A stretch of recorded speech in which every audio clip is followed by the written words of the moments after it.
ব্রাজিলের কিংবদন্তি footballer Roberto কার্লোসের ইসলাম গ্রহণের খবর সামনে আসার পর তাকে অভিনন্দন জানিয়েছেন মসজিদুল হারামের ইমাম ও খতিব শায়েখ ডক্টর ইয়াসির আদ-দোসারি।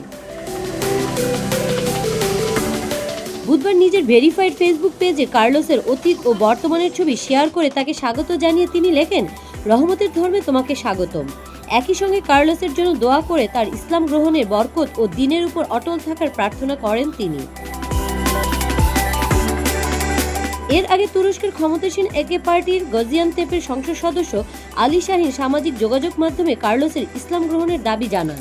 তার ভাষ্য অনুযায়ী ব্রাজিল সফরের সময় ইসলামী ব্যক্তিত্ব শায়েখ জিহাদ হাম্মাদের কাছ থেকে তিনি বিষয়টি জানতে পারেন।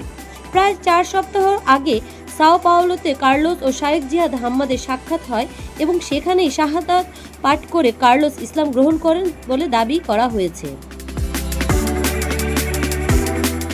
তবে আন্তর্জাতিক সংবাদ মাধ্যমে গোল.কম জানিয়েছে, রবার্তো কার্লোস নিজে এখনও বিষয়টি আনুষ্ঠানিকভাবে নিশ্চিত করেনি।